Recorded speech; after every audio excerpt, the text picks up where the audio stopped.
Everything Film, sponsored by Agency Click, is supported by Vancouver Acting School, where you can attend everyday class in an active casting studio working alongside industry pros in a real-world environment. Visit VancouverActingSchool.com. Joe Leary and Patrick Scheltgen. And, of course, we are talking about acting and the business of acting. And we have with us Karla Laird, who is the Director of Member Services and Communications at the Union of BC Performers, the provincial organization for professional performers. At the Union. That is a long title. Does that fit on a business card? It does not. We've had to cut it down a little bit. Yeah. So give us the Coles Notes version. What exactly does your job description involve? All right. So in my role, I basically spearhead the support of our 8,000 members at the union.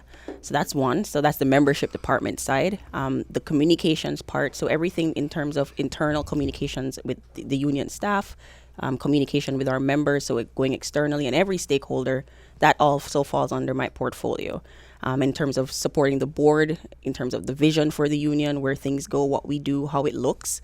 That would fall under my portfolio. And then industry relations, which is basically connecting with the industry, connecting with other organizations, and just ensuring that there's cohesiveness in terms of working together, getting things done, and just pushing the industry forward. Do you stay out of the complaining department, or are you right in there? Right in it. You're right in it. No, I mean, but every time I've heard actors and stuff in the union, it's always like, the director told me and I was speaking and I didn't get paid. Is that a big part of the union, like just grievances to the point where it's like almost annoying? Well, not almost annoying. I think for us, it's more a case of supporting members, ensuring that they know what their rights are, ensuring that they're properly compensated, they're well taken care of when they're working on set. And if there are situations where productions aren't abiding by those rules, or if they feel like they're being treated unfairly in one way or another, they have a space that they can come to get support, where they don't feel like, they're the one person that's going to be targeted. You have an organization that represents you to ensure that you don't feel like, hey, if I say something about this and try to ensure things are being done fairly, it's going to impact my career. Yeah. Well, I kind of think that part of it is that people are frustrated with, like, say you're an apprentice member and you just can't crack the full membership. Like, you know what I'm talking about, right? And you've been an apprentice member for 4 years, forever, and you're trying everything, and there's no avenue to do it because the union, like, it must be a very difficult thing for you guys as well as the performers to actually bring new members into the union. Well, I think it's a mixed bag, because in terms of where apprentice members are, you need at least 3 credits to become a full member. Right. And we've, as an organization, been trying to help our performers get to that point. So in terms of training, ensuring that we give them opportunities to grow their craft, to build how, to get better at acting. Right. And if that's and sending professionals who are, well-known, recognized names that can teach you what the business of acting, essentially, and also the skills behind acting. So we've tried to support them in that way. And then there's also, it's important that the performers also take the responsibility for themselves. Correct. Because you do have that point where, for some people, it's a side hustle. They're comfortable being apprentice or even background members their whole career, because for them it's just something they do. But if for those who, I believe, live, breathe, think everything acting, it tends to be more of like, hey, I need to make this work, and then they put in the effort to be seen, to be recognized, and then it kind of works out a little differently for them. You mentioned 8,000 members. Okay, so is the industry really thriving and really strong again? Because obviously COVID had a hell of an effect on it, but where is it at today? I feel like COVID taught us many things in terms of opportunities that we weren't really taking full advantage of. And so in my opinion, we have grown as an industry. I feel like we have more to contribute. COVID has allowed us to be able to see more talent. So if you even just think about being able to submit for an audition, you're not necessarily tied to going to the location. You can submit a self-tape. And I know there's back and forth conversations about how practical self-tapes are in terms of, is it cost effective for the performer, those kind of things. But that part's there, but more people are being seen. And as a location where there's like an abundance of talent, it's really good for us. And I think the sky is the limit for us at this point. Yeah.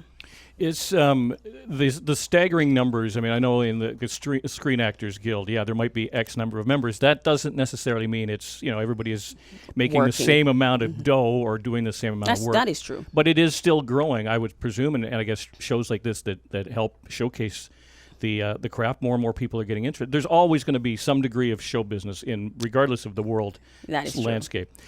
So it's pretty strong right now. Is that fair to say? Yeah, I would think so. Yeah. And are we still considered?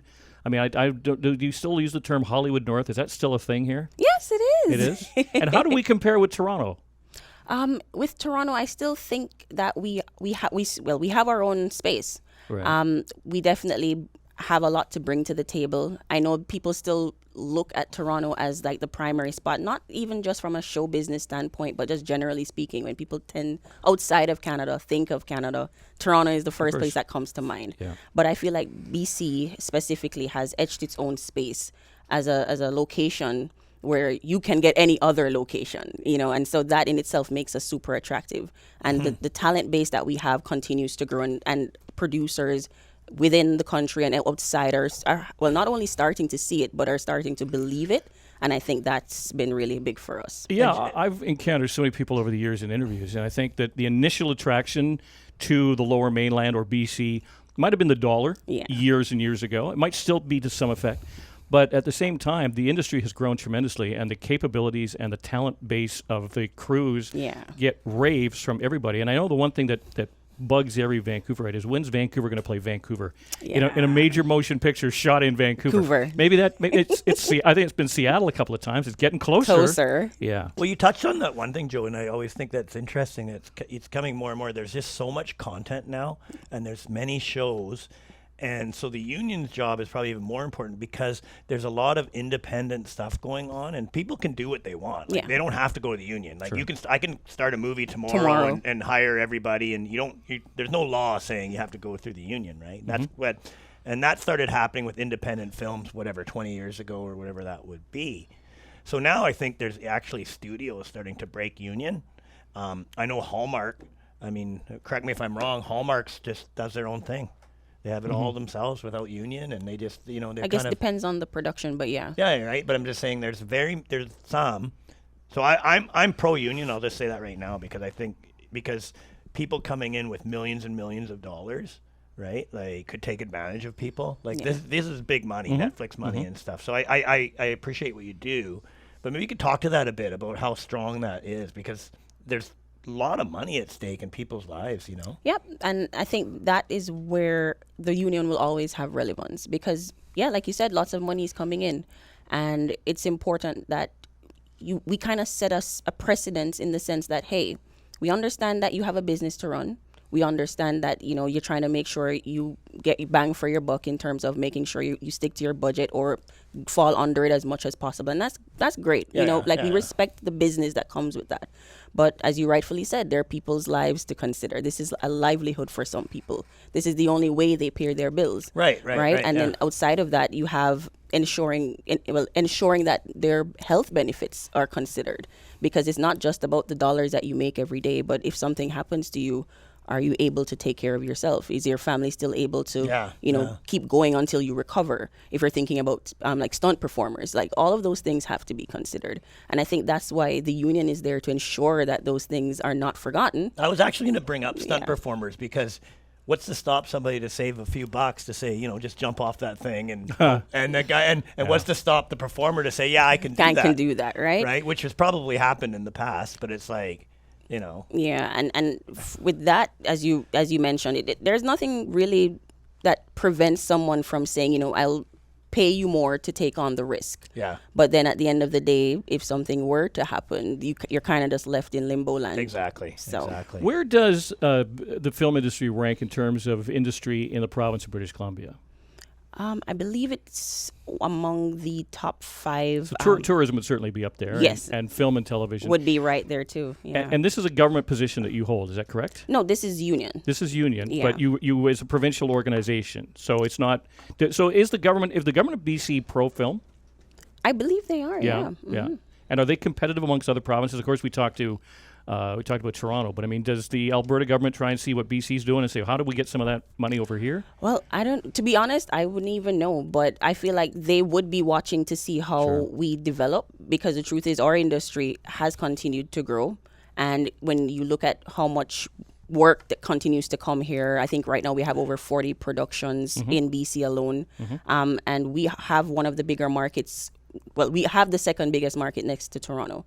So, yeah, I'm pretty confident that there are other provinces watching to see, okay, how can we replicate this for ourselves? Yeah. Her name is Karla Laird, again, the Director of Member Services and Communications at the Union of BC Performers, the provincial organization for professional performers. Thank you so much for joining us. Thanks for having me. Cheers.